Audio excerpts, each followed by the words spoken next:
señor del Castillo, a ver un poquito para que nos explique la situación en el partido aprista peruano actualmente. Yo justamente comentaba una nota de Hildebrand en sus 13 que hablan de que hay, digamos, grupos divididos. Pero obviamente, mejor se lo pregunto directamente a usted. Sí, claro, evidentemente hay grupos, tendencias, algunos líderes por un lado, pero lo bueno es que no estamos ante una discrepancia ideológica, ¿no? En todo caso, es un tema de competencia interna que una vez que se resuelva democráticamente, como es la tradición del APRA, toda la gente se va a unir en eso. Estoy absolutamente seguro. Por eso que nosotros pedimos en que la elección sea democrática de un aprista un voto. Si esa legitimidad se da, esa es la base de la unidad y todos lo tenemos que aceptar. Si no se elige, si no fuera así, se elegiría una convención, otra modalidad, vienen pues los resquemores, las dudas, los problemas. ¿Quién decide eso, señor del Castillo? La Comisión Política del partido. ¿Y quién es la Comisión Política del partido? La preside Mauricio Mulder. Ok. Que no había dicho, él dijo que... La Comisión Política, perdón, digamos, es un cuerpo, es un colegiado. Son 12 miembros. 12. ¿no? 12 miembros. Ok, entonces se supone que ellos harían una votación al interno entre los 12. Así es. Y si se obtiene una mayoría, se decide por uno o por otra. Pero esa decisión ya deben haberla tomado, ¿no? Ahora, acaba de salir una resolución del Jurado Nacional de Elecciones. No la conozco, porque no se ha publicado el texto. Pero parece que la tendencia es a sustituir 3 miembros actuales por unos que estaban antes, ¿no? Según se informa. Si esto fuera así, yo espero que la nueva composición defina esa modalidad de votación, que hay que informarle al jurado de elecciones, hemos decidido la modalidad un aprista un voto. O sea, cada afiliado es el que vota y elige directamente, no por delegados, sino directamente. Esa es la idea. Yo diría que la gran mayoría de la base del partido quieren eso. Pero, a ver, es que justamente ahí entro en materia, ¿no? Porque, claro, la nota es que habla de un grupo que estaría, ¿no? Usted, señor del Castillo, y por otro lado, Mauricio Mulder. Entonces, claro, uno diría que el sentido común dice que lo más democrático es un militante, un voto. Sí. ¿Le está pidiendo públicamente al señor Mulder que, de alguna manera, defina eso que parece ser lo más democrático? ¿Hay un interés, siente usted, el señor Mulder, de no hacerlo así? Él dijo que él prefería hacerlo por convención, en una declaración reciente. Pero reconoce que la mayoría de las bases quieren elección directa. Entonces dijo, en 2 o 3 semanas la Comisión Política se va a pronunciar. Eso es antes de la decisión del jurado de elecciones.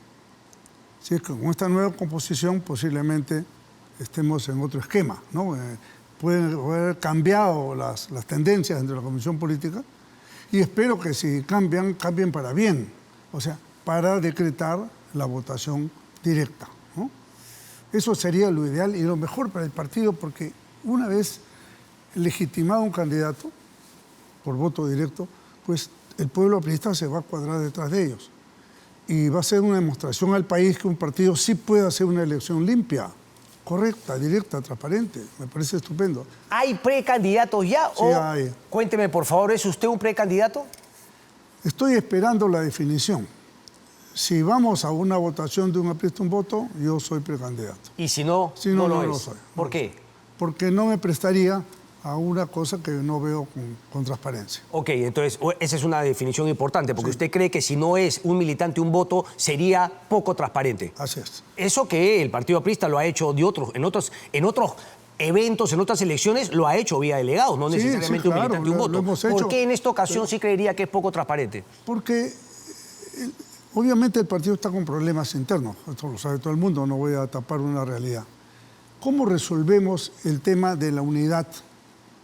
Yo creo que la forma es legitimando a los candidatos. Entonces ahí no hay nada que decir, pues el que gana, gana, y el que pierde, compañero, a sumarse a la campaña. Entonces creo que eso es lo... Además, todos los otros precandidatos se han expresado en el mismo sentido que yo, ¿eh? O sea, que exigir un aprista un voto. Ahora, Mauricio Mulder no quiere ser precandidato a la presidencia. Él siempre ha planteado que no le gusta. Él es un hombre ya sea del Senado o de la Cámara de Diputados. Sí. ¿Por qué no lo quisiera hacer de esa manera? Él tiene algún candidato, etcétera. ¿Quiénes más serían otros precandidatos? Usted ha dicho que lo es siempre y cuando se vaya por un militante un voto. Carla García, Urcelio Pastor, Hernán Garrido Leca son también precandidatos. ¿Qué sabe usted al respecto? Bueno, Garrido Leca sí. Sí. eh, Carla. Rafael Ceballos, Ok, Juan Carlos Sánchez Montes de Oca. ok. Y no estoy seguro de Carla, porque ella misma no lo ha dicho, pero tendría todo el derecho, ¿no? Por supuesto. Y usted finalmente, siempre y cuando sea claro el tema de un militante y un voto. Sí. Así es. ¿Van y piensan ir con alianza o no piensan ir con alianza? Porque Quizás si están en esta situación, me ha dicho nombres que, claro, es un desconocimiento mío, pero, digamos, no dentro del escenario político no suenan mucho, ¿no? Hernán Garrido Leca, claro, Carla García, algunos dicen que no, que es muy joven, que ella no ha estado mucho tiempo en el partido. Me imagino que hay alguna gente también que no le gusta la idea de que sea Carla García, pero, por ejemplo, Rafael Ceballos, Montes de Oca, yo no los conozco, seguramente no, miembros del Partido Aprista hace un buen tiempo, pero, digamos, ¿sienten que pueden, con los nombres que usted me ha mencionado, superar la valla, teniendo en cuenta que es un tanto más complicado que en años anteriores? De ese grupo, uno será el candidato presidencial. Sí. Ya veremos cómo se arma la plancha y quiénes van de candidatos a senadores y diputados. Por eso, si el APRA va unida, tiene enorme posibilidad de estar en segunda vuelta. Ok. Por supuesto que sí. El APRA no estuvo unida entonces anteriormente. Usted empezó en la entrevista diciendo que era un tema ideológico, pero No, más bien dije que no era un tema ideológico. Ok, ¿ya? sino era un tema de posturas, Personas, digamos. posturas, eso, así es. Digamos, pero claro, a ver, tendencias dentro de un partido es hasta sano. Tiene Eso que haber. eso no lo desune. Debe haber, no somos soldados, somos militantes. ¿Qué es lo que se refiere Somos usted con militantes, no desunión? militares. ¿Qué es lo que se refiere con desunión entonces, doctor? Tendencias, puntos de vista, ¿no? Unos pueden tener una posición, puede ser hasta rivalidades personales si tú quieres, ¿ya? Normal, dentro de un partido. Okay. Si las hemos visto hasta en la iglesia, ahí no va a haber en el APRA. ¿Ah? Sí, eso es normal, natural, Okay. no es malo. Y eso sumará. Y además, el militante de base, que no está necesariamente al tanto de a veces la diferencia de orden personal o de visión de algo, está esperando una definición y van ¿Cuántos militantes tiene actualmente el Partido Aprista que justamente serían los llamados a votar en un militante y un voto? como 70.000. Como 70.000. Hay que votar por lo menos el 10%. También eso no es problema. Ok. Y finalmente, Jorge del Castillo, precandidato. Ahí es cuando una vez que haya un candidato definido, ¿es él quien decidiría alianzas o no? ¿O es algo que se debería discutir? Siempre con la comisión política. Ok, pero la comisión política sí está conformada. ¿Por qué no estaría...? Bueno, seguramente... Y además hay algunos reclamos por ejemplo, respecto a que la comisión política se sostenga, perdón, Jorge del Castillo, sí. hay algunos reclamos que dicen que, claro, debió ya haber finalmente cambiado, pero que se plantea que por haber recuperado la inscripción, el periodo de Mauricio Mulder al cargo de la comisión se alarga. ¿Usted está de acuerdo en esa postura? No. Perdimos la inscripción Sí. de manera indebida. Sí. Entonces, insólitamente, el Jurado Nacional de Elecciones le exige al APRA, y seguramente a otros partidos también, que tiene que fundarse de nuevo. O sea, el APRA tiene 100 años y los burócratas del Jurado de Elecciones le dicen, para que usted vuelva a presentarse, tiene que fundarse de nuevo. Entonces, en el año 22 vuelven a hacer una fundación del APRA. No, yo estoy con el APRA los 100 años. Ok. Entonces, esto es una figura que se hizo, yo puedo entender, si se ponían necios en el jurado, tenías que cumplir esa barrera burocrática que te ponían. Pero lo lógico hubiera sido que ir a un nuevo congreso y elegir nuevos dirigentes. No, luego los fundadores dicen, ahora corren 4 años más para mí. No es correcto. Ya, pero eso no es una decisión que ha tomado o que ha planteado el Jurado Nacional de Elecciones, sino es una interpretación que ha hecho el propio Mauricio Mulder al interior del... No, tampoco es un tema de Mauricio. El propio jurado ha dicho, los elegidos son por el periodo de 4 años, ¿no? Pero es que no es... Es absurdo. Ya, ¿dónde dejamos, doctor Castillo, mi pregunta es esa. En el APRA no se puede hacer nada. O sea, indefectiblemente por decisión del Jurado Nacional de Elecciones, se supone que empieza a contar desde el 2023 este periodo de 4 años de la Comisión Política. El jurado puso ese forceps, pero era decisión del partido tomar. Pero esa decisión no se tomó. Muchos exigimos Congreso Nacional y no se hizo. Por eso, ¿no está de acuerdo con esa decisión, no interpretación que ha hecho Mauricio Mulder o la actual Comisión Política? No estoy de acuerdo. Estoy tratando de detectar un poco para que la ciudadanía vea si es que efectivamente... Hubiera sido mucho mejor que el partido hubiera hecho un congreso, hubiera sido posible perfectamente un congreso consensuado para seguir avanzando. Pero no se diera todo, no se hizo. Entonces ahora venimos al tema de la elección. Entonces, ¿cuándo se va a hacer? Primero que nos definan un aprieto, un voto, ya, de una vez. para no estar en una incertidumbre. Y luego veremos, porque a mí me parece, te lo he comentado, que un partido democrático que tiene que seguir las normas tiene que esperar hasta el 30 de noviembre, que de paso es el Día de los Locos, ¿no? Para hacer Correcto, eso está en una columna interesante que escribe Carlos Cabanillas el día de hoy en Perú 21. A ver, explíqueme ese tema, porque yo también lo comentaba en el editorial, que es efectivamente, ¿no? Los partidos con dueño, pues inmediatamente ya plantearon quién es el candidato, Hernando de Soto, tal, y ya están en campaña, y ustedes no. ¿No tienen manera de adelantar acaso y definir? Somos precandidatos, a título de que uno se lanza si no estamos definidos.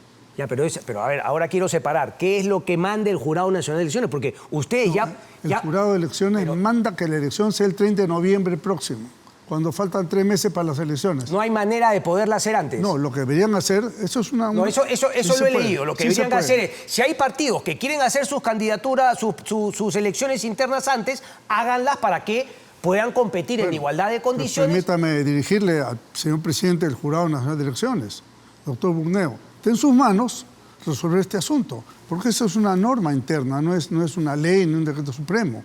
Entonces, perfectamente, el jurado podría decir, hasta el 30 de noviembre los partidos pueden elegir. Dígame una cosa. No el 30 de noviembre, sino hasta el 30. Dígame una cosa, ¿eso es para hacer una elección interna, un militante, un voto, o también para la figura de delegados? No. Para las dos formas. Para las dos formas. O sea, vía la elección por delegados tampoco se podría hacer antes y definir previamente un candidato. Todo es 30 de noviembre. Mejor es... Sí, por eso el partido tiene que comunicar oficialmente al jurado. La Comisión Política ha tomado la decisión de hacer un militante de un voto, un afiliado de un voto. Pero, a ver, doctor, yo le digo, ¿no? En los partidos con dueño, también siguiendo un poco la línea de la columna de Cabanillas, también uno podría decir que hay más de un candidato. Claro, en algunos casos está claro, ¿no? quién va a ser el candidato, pero tampoco nadie se presenta como candidato. Es decir, en términos prácticos, frente a la... Nadie se atreve pues, porque lo votan. ¿Quién se va a atrever a confrontar al dueño del partido? Pero en algunos casos los candidatos tienen más poder que los dueños del partido. Bueno, puede ser un caso aislado. Soto demostró un documento, Carlos Álvarez... Bueno, eso es cuando hay vientres de alquiler, pues. No confundamos los partidos con los vientres de alquiler. O sea, usted me habla, por ejemplo, de APP. No es un vientre de alquiler y es un partido con dueño. Es un partido que tiene su dueño, ¿no? Renovación Popular es un partido que tiene su dueño. Sí. ¿Cierto? Hay otros partidos... ¿Fuerza Popular es un partido que tiene dueño, le parece? Tiene sus dirigentes, yo creo que la fuerza de Keiko es determinante, ¿no? Claro que sí, sin duda. Pero hay otros partidos que tienen, ni sabemos el nombre, pero ya tienen un candidato que ha comprado o alquilado o lo ha dado en concesión, no sé cómo llamarle, ¿no? Correcto. Déjeme un poco, entonces, más allá del candidato, no sé si, claro, finalmente a nombre de un sector del partido aprista que lo acompaña usted. ¿Cuál es un poco la lectura o en qué postura se ubica el APRA frente a este gobierno y a este Congreso? Bueno, el APRA oficialmente inclusive ha pedido la renuncia al gabinete, porque estamos ante un gobierno incompetente, que es la sucesión de Pedro Castillo. Y la señora Boluarte, en lugar de haber tenido la posibilidad, tuvo la posibilidad, lo que no lo hizo, de hacer gabinetes de amplia base, de gran apertura, con gente competente y eficiente, no, recurrió a los ministros de Vizcarra, de Humala, ¿no? A la misma gente. Okay. Entonces, ha ido todo para abajo. Entonces, 6 años, 6 presidentes. El APRA tiene que acabar con eso, porque el APRA puede presentarle al país una propuesta programática seria, devolver la confianza en el manejo económico y hacer un buen gobierno como hicimos el anterior, y mejor todavía. No me ha hablado del Congreso todavía y le quería preguntar justamente, y hablo directamente de los partidos que hemos hablado hace instantes, ¿no? Un poco los que sostienen a Dina Boluarte, Fuerza Popular, Alianza para el Progreso y Perú Libre. Lo sostienen en algunas, yo también he sido de opinión adversa a una vacancia presidencial, porque me parece que era dar un salto al vacío más, absolutamente inconveniente. Déjame plantear mi punto de vista, porque una cosa es sostener a la presidenta justamente en contraposición a una vacancia, y otra cosa es sostener la incompetencia y mediocridad que usted acaba de señalar que es este gobierno. ¿No le parece que el Congreso, porque aquí nadie ha hablado de vacancia, yo hablo de un Congreso que sostiene la mediocridad y la incapacidad de este gobierno sin cuestionarla, sin fiscalizarla, sin exigirle más? Sí, y creo que el pueblo percibe, unos más, otros menos, ¿no? Quienes tienen ministros, en fin, uno se va dando cuenta y sin duda pasará una factura en las próximas elecciones. ¿Usted cree que si hubiese justicia política se le debería pasar factura a estos partidos? Sí, por supuesto. Pero eso en el voto. La factura es el voto, ¿no? En la forma de aprobar o desaprobar la gestión, apoyo, como se quiere llamar, que han dado unos o no al gobierno, ¿no? Pero permítanme ver un poco el futuro, ¿ya? Por favor. Mira, el Perú crece, su población crece más o menos 300.000 personas por año a la población económicamente activa, ¿ya? 350.000. Si la economía crece menos del 3%, tenemos una brecha permanente que se va quedando. La economía tiene que crecer más. ¿Puede crecer más? Por supuesto que puede. En nuestro gobierno, nosotros crecíamos 7, 8, 9%. Con los minerales de ese precio, el precio de ese tiempo. Hoy día están al triple los minerales. El oro, ese oro de patas, costaba $800.000 en nuestro gobierno, hoy día cuesta 3.200, 3.400. Entonces no es un tema de la Constitución, no es un tema del precio de los minerales, es un tema de gestión. El que sabe gestionar, el que genera confianza, elevará el nivel de crecimiento del país y, por tanto, el bienestar, trabajo para la juventud y bienestar, salud, educación de mejor calidad, porque hay dinero para hacerlo. Del cuero salen las correas. Distribuir pobreza no estamos nosotros para eso. ¿Y ustedes supongo creen que justamente ese gobierno a ustedes le da ese sello de saber gestionar? Sí, por supuesto. Por supuesto, porque yo creo que no hay gobierno que se pueda comparar con lo que hizo el APRA. 20 puntos menos de pobreza. 152.000 obras, colegios emblemáticos, lo que usted quiera. Pases el país, se va a encontrar las irrigaciones. Me acuerdo un poco y efectivamente me habla un poco del libro, ¿no? Perdón, de las columnas que escribía, que necesitaba un shock de cemento. Pero justamente lo que yo cuestiono es que no sea... ¿Usted cree que también faltó un choque institucional? Por ejemplo, haber fortalecido Poder Judicial, Ministerio Público. Es decir, sí, no todo era cemento. Pero eso toma su tiempo porque, por ejemplo, un magistrado tiene 7 años, de acuerdo a lo que... Correcto, darle más presupuesto al Poder Judicial. Pero hay prioridades, pues. Vamos a ver. Había un shock de inversiones, es verdad. ¿Por qué el shock de inversiones? Porque es lo que te da el trabajo. El trabajo no te lo va a repartir el Estado. El trabajo te lo da la actividad privada que se genera a partir de que el Estado la promueve. Y también obras públicas, por supuesto. Si tú tienes trabajo, la gente no necesita limosna, prebenda ni bonos.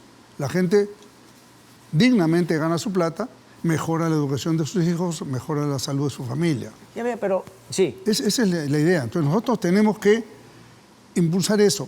Y esto permitió también dar un shock en el área de la, vamos a decir, el área humanista de cómo un partido. O sea, social. Reducir la pobreza, reducir la desnutrición infantil. Todo eso va íntimamente ligado a la economía. O sea, la economía crece, tienen dinero justamente. Es obvio. Pero yo hablo de dar el salto a las reformas estructurales. Perdón, pero vamos a una cosita. A ver, el gobierno de Toledo, el gobierno de PPK, el gobierno de Ollanta-Humala, el gobierno de Alan García, tuvimos el mismo esquema macroeconómico, ¿correcto? Más o menos. Sí. Número más, número menos. ¿Por qué en el gobierno del APRA se baja 20 puntos la pobreza y en otros no? 1 o 2 o hasta se sube. ¿Por qué? Porque nosotros teníamos una política de promoción de inversiones para generar empleo y redistribuir a través del trabajo. Eso es lo que se hizo. Por eso creamos más de 3 millones de puestos de trabajo. Por eso se le pudo dar luz eléctrica a las zonas rurales del país. Agua potable, el programa Agua Potable para Todos, y hay que seguir trabajando ese tema. Entonces, no es una locura que se me ocurrió. Hay otras reformas, pero tú en 5 años no puedes hacer todo, pues. Tienes que manejarte, además, no olvidarse que tuvimos... Pero se empiezan a hacer, esas son las que no dan tantos réditos políticos, las que no se conectan en el gobierno, sino justamente en el siguiente gobierno en el cual ya uno no está para romper la botellita, pero dejará un legado. Este gobierno quiere dejar un legado y dice, vamos a extinguir 14 programas de inversión pública. Pero tú sabes que este gobierno es incomparable. No, pero ya lo puso. Cualquier sale parado. Cualquier gobierno sale parado frente a este, doctor del Castillo. Pero ya dio la norma. Entonces, todo esto va a NIN. Entonces, la primera pregunta yo hago, ¿y los funcionarios y técnicos especializados en construir colegios, en hacer carreteras, en el agua potable, esos a dónde se van? Correcto. ¿Cuántos se van a la calle? Entonces, Jorge del Castillo, del Partido Aprista, de ser eventualmente elegido, promete En el mejor de los casos, algo similar como el gobierno de Alan García Pérez. Mejor. ¿Y en qué sentido mejor? ¿Más crecimiento? ¿Más plata? Porque tenemos justamente lo que yo cuestiono que faltó. tenemos experiencia. Ok. Por la experiencia. Alan hizo un segundo gobierno mejor que el primero, por su experiencia. Si el pueblo peruano le da la opción de un gobierno, lo trataremos de hacer mejor. ¿Por qué? Para empezar, ahí están los precios de los minerales top. Excelente. Y la experiencia te ayuda a saber qué priorizas primero, qué viene después, cómo vas tomando las decisiones. Pero la gente, visión... me imagino, yo no soy Saorí, pero debe estar tuiteando también que finalmente el tema de la corrupción estuvo presente, y no hablo directamente, más allá de finalmente no las investigaciones respecto a la, que obviamente de acuerdo a ley han quedado borradas, o no han quedado borradas, sino finalmente extinguidas, sí, porque justamente falleció. Pero sabemos, más allá de funcionarios, no hablo como en el primer gobierno, ¿no?, de funcionarios de gobierno involucrados en temas de corrupción, sino hablo obviamente de la corrupción del Club de la Construcción, del Club de las Empresas Brasileras, etc. Entonces, había una manera de contratar con el Estado que efectivamente había mucho dinero, se hicieron obras, pero que efectivamente hubo adendas, hubo sobrecostos en las... Entonces, eso es justamente lo que uno esperaría. Bueno, habían otras reformas que hacer. La reforma de segunda generación, el Poder Judicial, el Ministerio Público, el tema de la educación, etcétera, etcétera. ¿Eso no cree que fue lo que faltó para complementar el shock de cemento, de inversiones en infraestructura? Y el shock social también, de reducción de pobreza y dar mejor educación y salud. Bueno, todo el mundo le reconoce eso al gobierno de Humala también cuando hizo su pensión 65 y todo eso. Pero el APRA también lo hizo en su gobierno. Bajar pobreza 20 puntos, no hay parangón en la historia de Perú. Correcto. ¿Ya? Ahora, yo le pregunto, ¿qué aprista está preso? Pero agarre usted, porque ya que me habló de corrupción, también pero es que, no me voy a correr de la pregunta. Pero es que ahí me está, porque yo no me estoy refiriendo a la corrupción de funcionarios más allá del caso de Alan García, que no se va a investigar. Yo hablo de la corrupción que todos sabemos se dio durante el gobierno aprista, en el segundo gobierno aprista. No hablo de funcionarios corrompidos, hablo de corrupción a otros niveles. ¿Cuáles, por ejemplo? Por ejemplo, pero las obras que se dieron justamente en esa hora. Tenemos el caso Lavajato, tenemos el tema del Metro de Lima. Es decir, sabemos que en esa época y en el gobierno de Humala se pagaba sobrecosto y fue la época de oro de Odebrecht, Odas, Camargo Correa, eso venía de antes. Montero, etcétera, usted sabe que eso venía de antes. Esa empresa está 20 años en el Perú. Pero por eso mismo. Pero por lo mismo le pregunto. Pero esa es la reforma que se esperaba. Ok, pero por lo mismo le pregunto. ¿Qué aprista está preso? Ninguno. Está preso Toledo, está Humala, ahorita lo meten a Vizcarra, está aprobado. A Alan García no le aprobaron nada, al revés. La megacomisión hizo un peritaje financiero de toda la vida de Alan García y demostró que no había ningún desbalance. Al revés, había un superávit a su favor. Ahora, estas reformas de segunda generación que usted llama, claro, también requieren dinero. Sí, claro. Entonces, si no reactivamos la economía, ¿qué reforma va a ser? Es que en ese periodo hay un montón de dinero para hacer estas reformas de segunda generación. Perdón. El dinero se generó por nuestro trabajo, por el gran trabajo que hizo Lucio Carranza en economía, por el gran trabajo de Julio Velarde, a quien nosotros nombramos en el Banco Central. Pero el pico de oro también, el pico máximo del precio de los está minerales. Bien, pero... perdón, 3 veces menos que hoy. El boom de los minerales. 3 veces menos que hoy el precio. ¿Ya? Sí, no se olvide eso. Sí, de hoy, pero no tenemos el pico. En el 2009 fue un crecimiento mortal hasta el año 2011. $600 a 1000, pero es que justamente mi punto es, si tenían más dinero, ¿por qué no haber invertido también en esas reformas que eran más costosas? Para mí más importante es darle agua potable a la gente, darle un camino en la sierra para que puedan sacar sus productos los campesinos, ¿no? Y atender en los hospitales. Eso está claro. Esa es la prioridad. Esa es la prioridad. Desde mi punto de vista. Primero el ser humano. Perfecto. ¿Ya? Y después vienen los demás. El ser humano viene con todo eso, con el tema de la justicia. Sí, pero no me pida todo junto, pues. Pero es que justamente no en ese momento usted se pudo haber hecho todo junto. Si ganamos el 2026, lo voy a tener en cuenta lo que me está diciendo. Jorge del Castillo, un placer como siempre. Vamos a tener que invitar a Mauricio Muller también para ver qué pasa en el partido aprista y que finalmente se pueda decidir. Bueno, pero los compañeros con confianza vamos. Yo creo que un aprista un voto y el que gana, gana. Y el que no, aceptamos y todos vamos tras él.